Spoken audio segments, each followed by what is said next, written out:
Hello, I hope you are all able to hear me, and I hope you're all well in this incredibly challenging time. My name is Rob Luft. And I'm Elina Duni.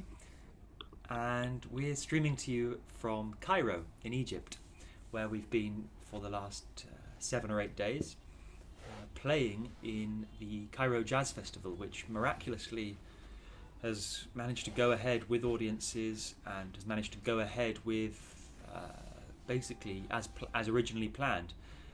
So we were delighted to escape the shores of London, of the United Kingdom, and fly out here. And we thought it would be topical whilst we're out here in the Middle East to talk about how we play folk songs, traditional folk songs, and how we improvise with them and how we blend them with our sort of jazz aesthetic, I guess is the easiest way of saying it. So before we chat properly, I think it's nice if we play a song for you. It's a little medley. We'll play 2 songs actually. The first one is a song from Switzerland in Swiss German that we've rearranged, and the second one is a song from Albania. Here we go. Yes.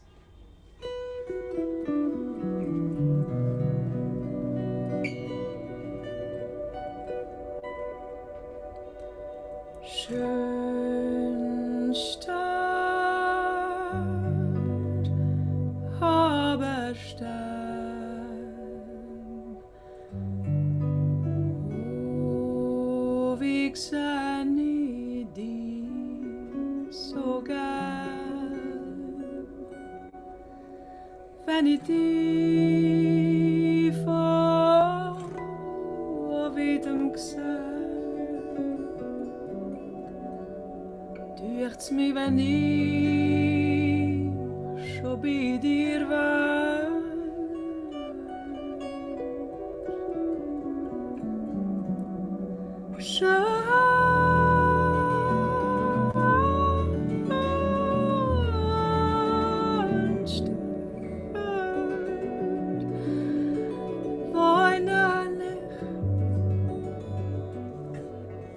Ich bin verliebt mit dir.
Sisma banem medar rahmedet yaman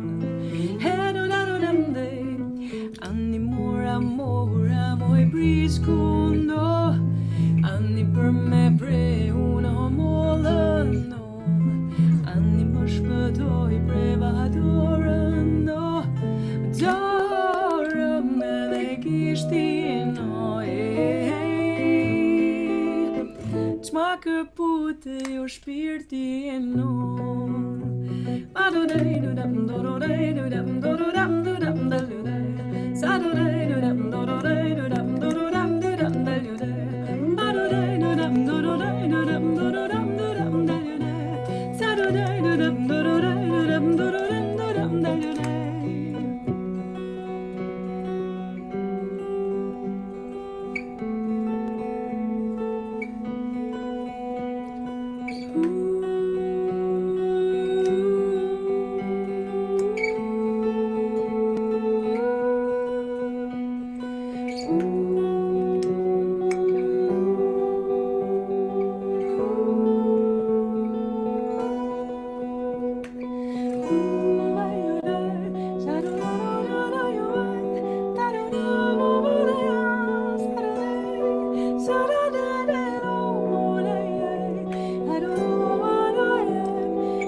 Cool. Yeah. So that was a folk song from the north of Albania, and we started, as Elina said, with the Swiss-German language, a traditional folk song in the Swiss-German from Switzerland. And I guess what is kind of fascinating in what we're trying to do with this repertoire is to blend many different folk musics from all across Europe, from from Ireland all the way down to Greece, Macedonia, Albania, and to find our own sound with them, to mix them with our sound, and to do something unique and authentic, something that still respects the tradition, but that brings it in somewhere different, and which sometimes also makes it more contemporary. So it gives them like a second life, one can say. Yeah, and I think what's really fascinating about this is that both of us are trained, at jazz schools. We're really jazz musicians, and we're trying to bring that spirit of jazz back into these songs. And I think also, rather than simply playing a repertoire of jazz standards, playing these folk songs really touches people, audiences and listeners very, very deeply, and there's always something for them to connect to. These songs are so timeless, and we always try, when for example here in Cairo we've learned an Arabic song. We're singing a traditional, we've sung a traditional 12th century Arabic poem, and it really touches the audience, and we treat it more or less like we would if we were playing a blues in F or any jazz standard. We really try to improvise very freely with it. And we were playing last week in the north of Spain, and we chose a song in Spanish language from a Mexican singer that Elina really loves, and we just feel that it has something universal that maybe if we only played stuff from the Great American Songbook, we wouldn't be able to connect the same way, because folk songs in in every culture they finally talk about the same things. They are about love, they are about death, about freedom, and also they connect with each other because they get to something very universal that unites all the folks. And we also trying this way to build bridges between the people and between the cultures and between the countries, and to point out what finally unites us all. And that brings us to maybe chatting about why and how. Having said why, how is probably the next question. Sorry. And the answer is surprisingly simple, actually. I mean, it may seem totally disparate to play sort of with a jazz mindset over an Albanian folk song, but actually it's fairly intuitive in the sense that a lot of these folk songs and a lot of this traditional music is very modal. And I guess what I mean by that is that it stays within the sound of one scale. So perhaps we can just demonstrate the chorus of, just that song we were just playing. Yeah. Play the scale of that. That scale is it's just E harmonic minor, so it's kind of oriental sound. It's a minor scale, and it's a sound which is ever present in the timeline of jazz history as well. I mean, musicians like Charlie Parker, Django Reinhardt, Dizzy Gillespie, they were all writing pieces of music which use this sound. Whether it's something like Dizzy Gillespie wrote, which was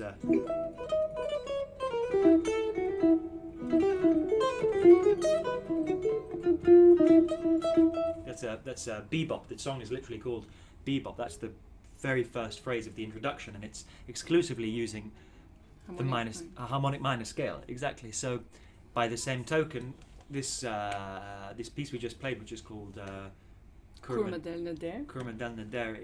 It's exactly the same scale.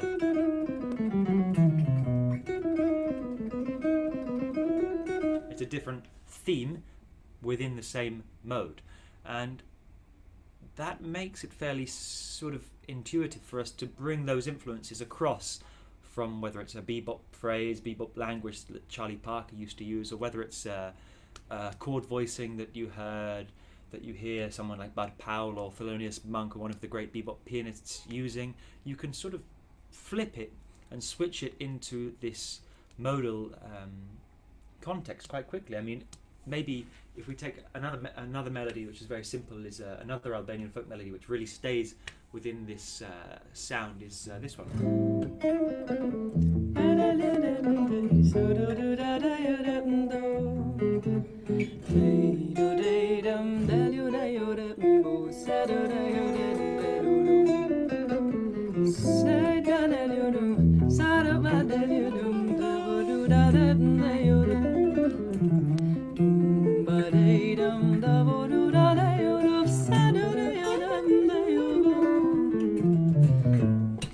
So it's very easy to improvise. It's all within this harmonic minor sound, and all folk musics have their own. They're often modal, so they're fairly similar to something like Miles Davis's "So What," which is only 2 chords. It's a very modal sequence. This very famous bass line.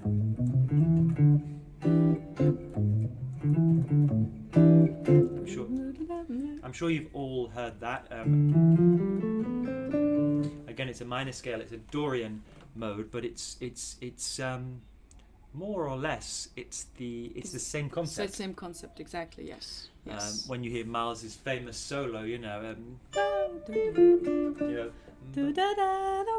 exactly, he's improvising using the notes of the Dorian mode, and by the same token, we're doing the same thing here. When we take a chord sequence, we often invent little sort of coda sections or sort of other sort of tags on the end of these tunes. We tag a little section on, like we did with that Kurma del Nader, which we played for you just now. We added this little sort of tag.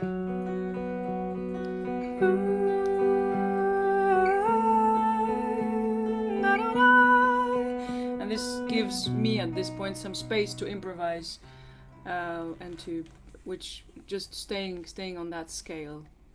Yeah, exactly. And it's something that's not, you won't find it in the if you hear it sung in a restaurant in northern Albania. But you might, as a jazz musician, you can still blend those influences quite naturally in that way. You know, in the same way that, again, going back to Miles and to Coltrane, that great quintet, the first, I think it's called the first great quintet, with those albums, Working, Steaming, Relaxing, I forget the name of the other one, Working, Steaming, Relaxing, and I don't remember the other one. Burning or something Cooking, like that. no, there's no cooking. Yeah, there's cooking, exactly, yeah, cooking. They often play standards there, and at the end of the form, at the end of their solos, they often add on a little tag at the end. So, you know, if they're playing a standard like I Could Write a Book, you know, if you...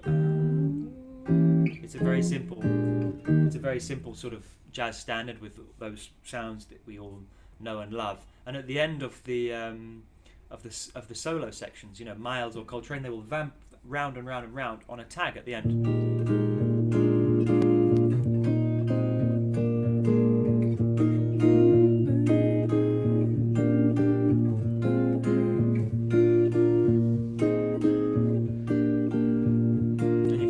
Doing all these incredible, you know, incredible sort of out there sounds over the top of it, soloing over it. But it's a very nice way of combining the original form of the song with your own sort of your own ideas over that sound. Yes. So we're basically doing the same thing with these songs, you know, without trying to seem like a cheap imitation of it. It's the easiest way to sort of compare it.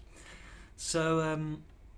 I had the idea that we could maybe play a standard for you and do the other way around. Because obviously Elina, she is originally from Tirana in Albania, and she also loves to sing standards. So maybe you want to talk about how you approach them, how you kind of bring the Balkan sound back to jazz, for example. It's sort of the inverse.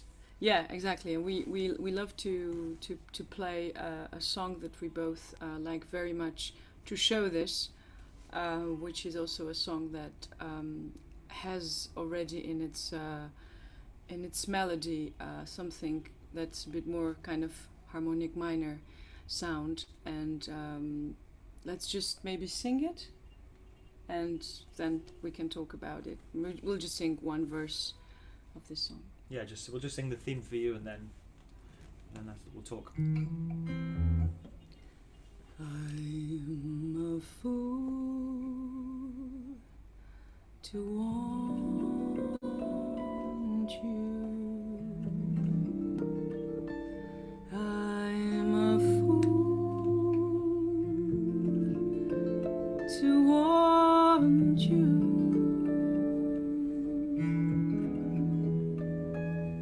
To want to love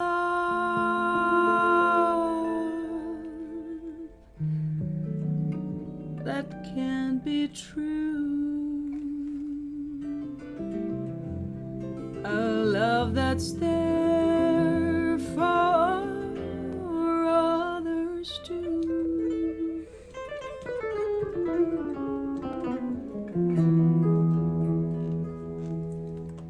I'm a fool to hold you, such a fool to hold you, to seek a kiss, not mine alone, to share a kiss the devil has known. Time and time again I said I'd leave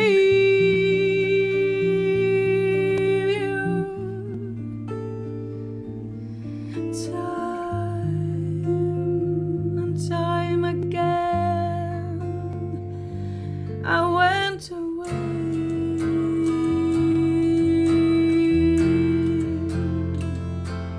But then would come the time when I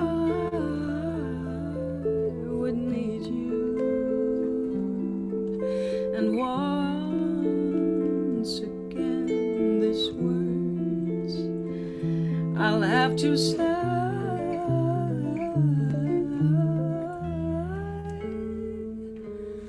I'm a fool to want you. Pity me, I need you. I know it's wrong, it must be wrong, but right or wrong, I just can't get along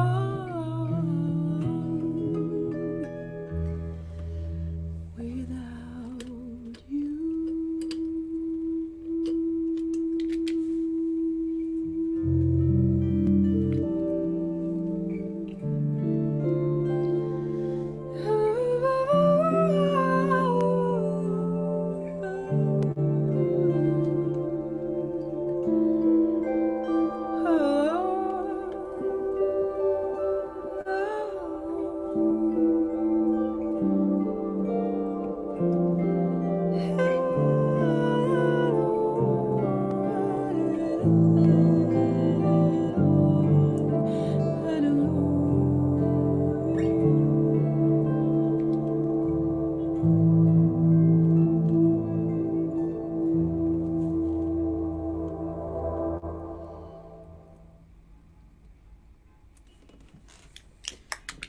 Yeah.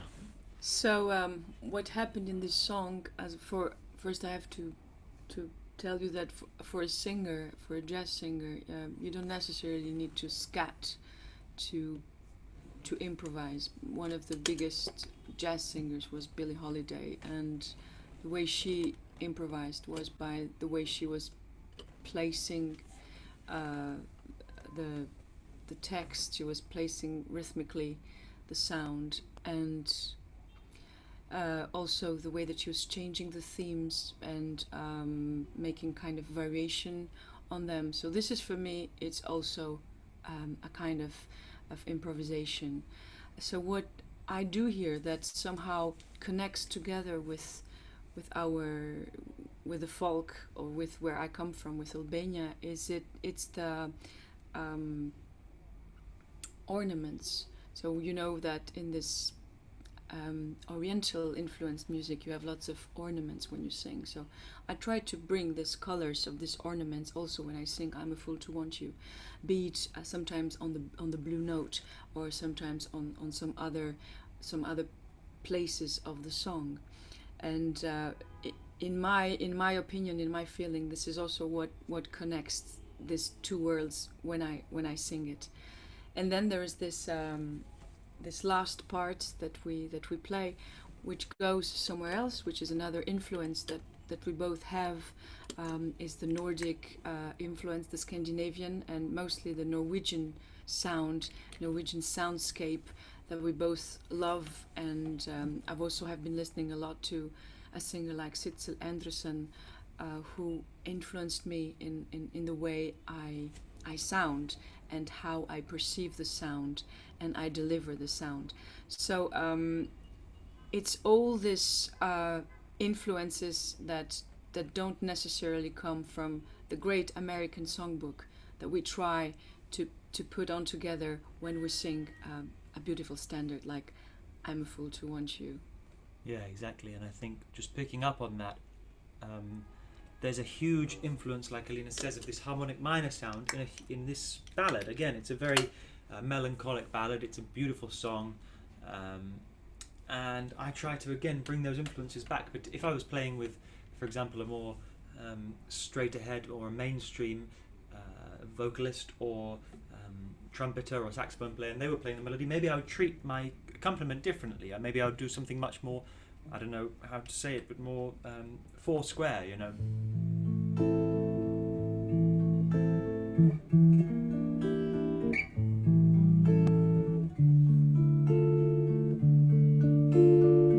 But with Elina, we've got this Balkan, South European touch to it that we want to blend with the folk songs in our repertoire. So I try to include a much more, that harmonic minor. I really try to beef it up and to emphasize that part of the the harmony. So I'll really sit on bars where there is a dominant chord.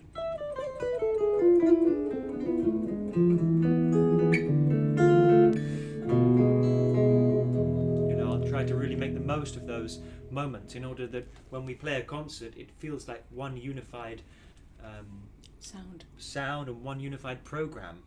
And then, as she says at the end, we try to take it somewhere else. We try to go somewhere more minimal, somewhere more ambient. And I've got an orchestra of pedals beneath me, which unfortunately none of you can see due to the limitations of the screen and the webcam. But you heard it there, and I'll just demonstrate it once more. You get this real expansive texture.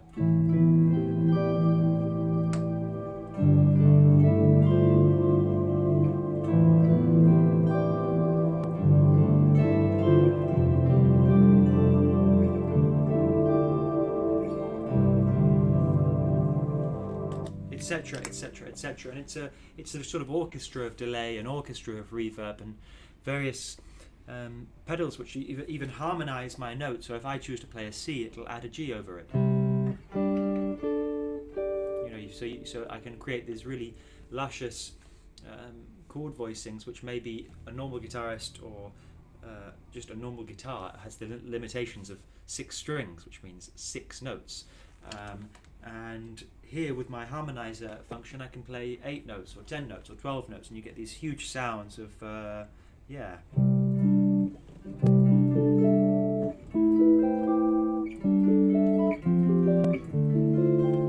this creates something that doesn't necessarily sound like a guitar, and it sounds like, as Elina's already touched upon, it's contemporary, it's fresh, and it has that really Nordic ambient sort of even Brian Eno sort of influence going through it, which is one of my personal influences that I'm sort of bringing to the table. And it's all we'll try. It's a bit of a soup. We should try and throw it in and see if it hopefully if it blends. Yeah, if it blends. Yeah. So that's our way, and I'm improvising with those chord symbols. With those chord changes. Improvising is not just a process of soloing like a virtuoso soloist like Charlie Parker or like Bud Powell or John Coltrane or Michael Brecker. Any of these greats, they were great soloists on their instruments, which often single line instruments, saxophones, trumpets.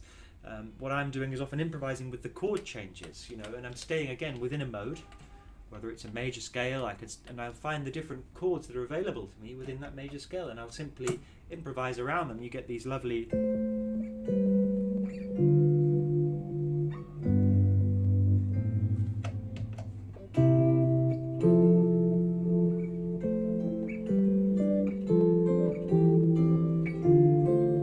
it just creates a world within that major scale sound, a wash, and yes. It's still improvising, it's an instinct, Yes. and it's just an Yes. intuition, and Yes. we're doing that with each other. And over that, I will sing something, a line, and at this point, I really feel like try to feel like another sound instrument. I would say like a flute, or like I don't know what I imagine I can be, but at this point I'm not the singer anymore who tries to deliver the message through the lyrics, but I just try to blend as good as possible with what Rob is proposing, and this is when I can vocalize. This is where I have the space to vocalize and to search for this soundscape. Yeah, it's actually a lot of the time we're sort of we're very inspired by free improvisers.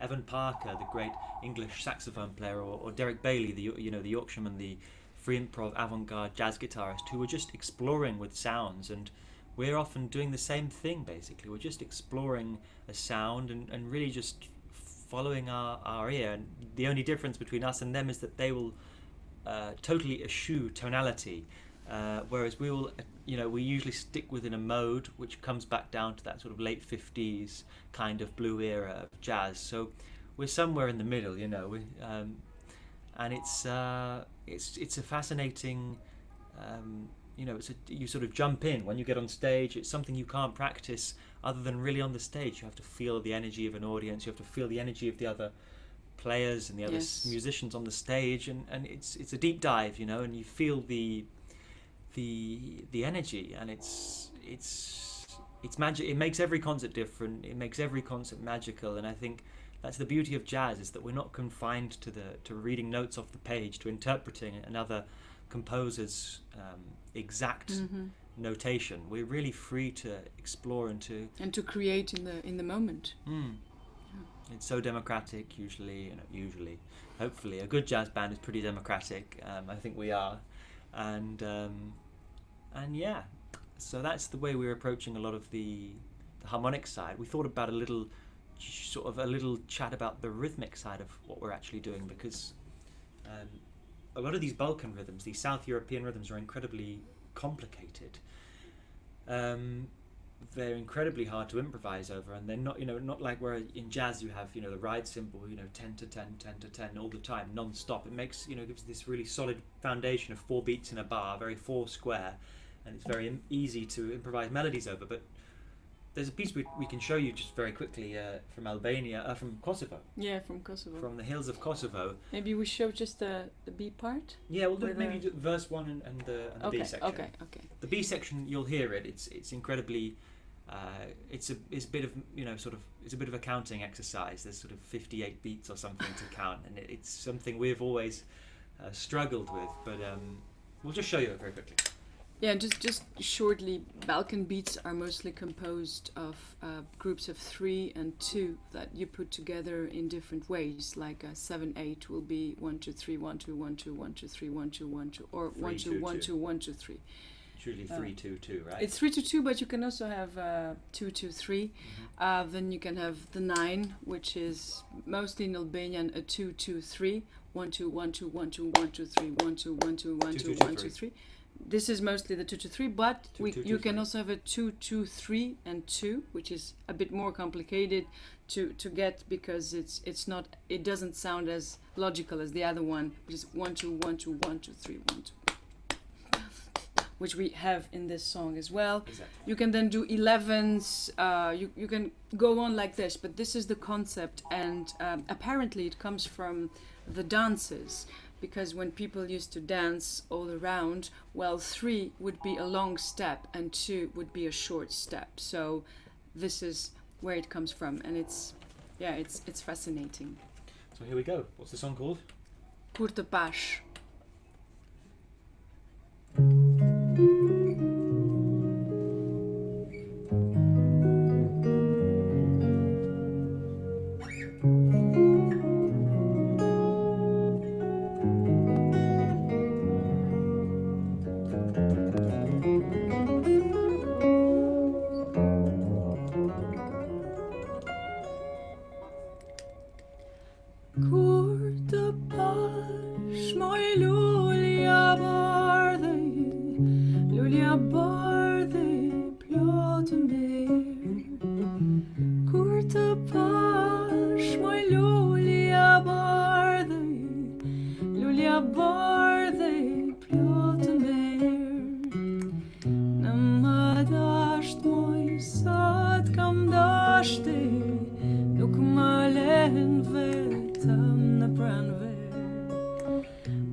So there you have it. That is a song, a part of a song from Kosovo, and what's really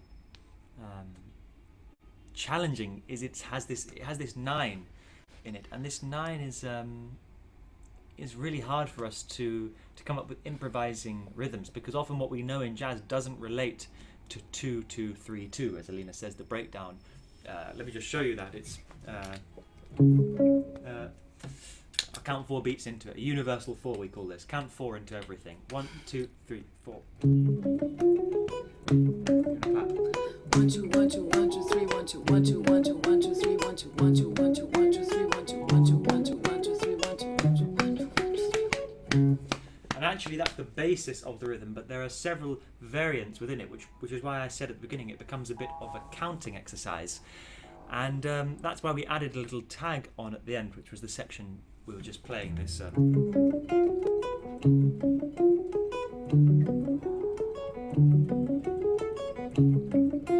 which stays strictly within that rhythm, and then we come up with, we really just came up with melodies ourselves over the top of it, sort of stuff inspired by the string instruments of the region, which is a beautiful 2-stringed instrument called the chiftelia, which is an Albanian sort of instrument with a drone string and a melody string. Again, they stay within one mode a lot of the time, and they make their own melodies. And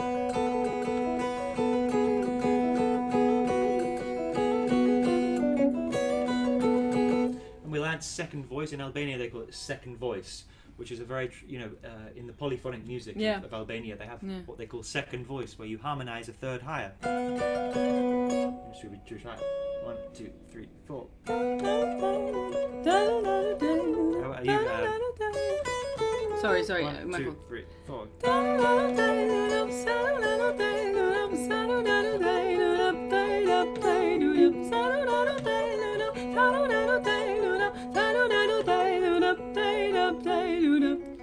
So again, you see this we blending all these sort of various Balkan influences with our jazz sensibilities, and we've kind of composed some melodies, and often we're trying to sort of, I don't know, like you say, make it sound more contemporary, right? Yes, somehow. And also what is great with folk songs is that you can always try to compose some part yourself and then blend it all together, which, for example, you wouldn't dare less with a standard, or you would do the same with a standard, maybe compose a part and put it all together. But it's rare. It's more rare than with a folk song. Maybe you feel freer to do it because it's also anonymous. It doesn't have most of the time a writer, a composer. So it's like some authentic material that you can find, and then you have the possibility to make it more flexible, to make it somehow more contemporary, to let it also inspire you. And as Rob said, these are really timeless songs, and they are very inspiring. They are very strong melodies, sometimes very complicated rhythmic, which is like in this song, the B part, it's with 7 and with 5 and with 3 and with 9, and it's a whole, how do I call it, a vamp? It's a whole cycle of how this works. And you have this a lot in Turkish music, where you have very long cycles, complicated rhythmically. In Albania, it's more rare. You mostly have one rhythm that goes through, or maybe 2 rhythms that change in between, or then one cycle that comes from time to time.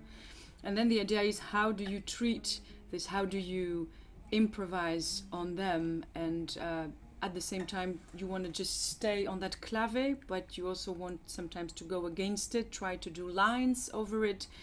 And this is also a very, very interesting topic. I don't know if we really have time to talk a bit about this.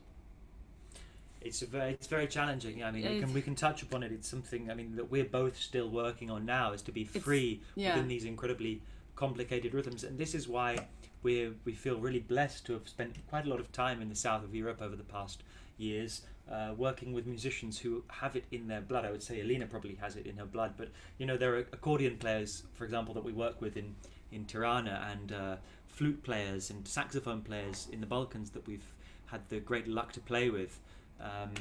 And that is, I've learned so much from them. The way they add, like Elina said, a lot of the time, ornaments. You know, these.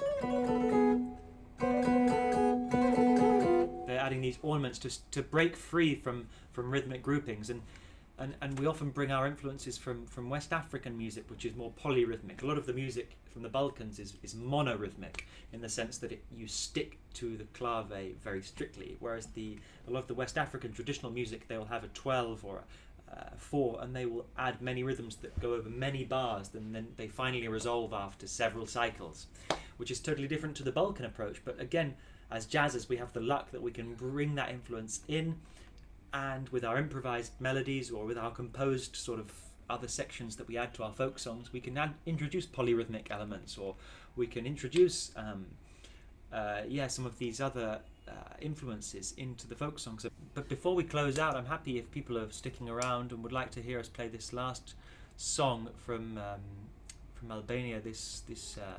Or are we not playing the Arabic song?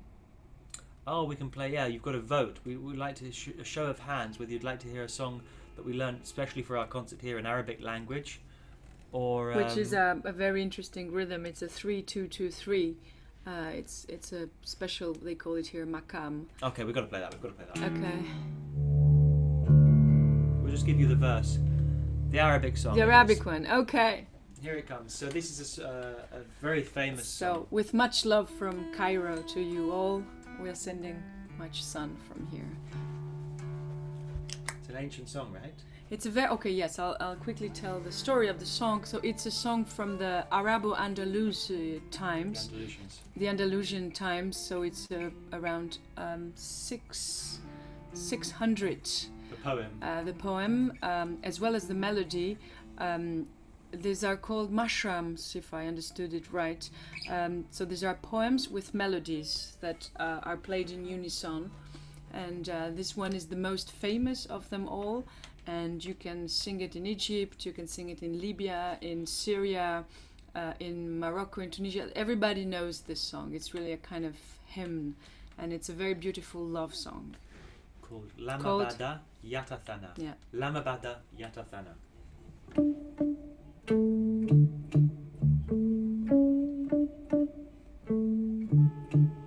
Lama bada yatathana, lama bada yatathana, aman aman aman aman, habbi jamalun fathana.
Yes, so thank you so much, and I hope that's interesting and gives you a little trip into another dimension, another world.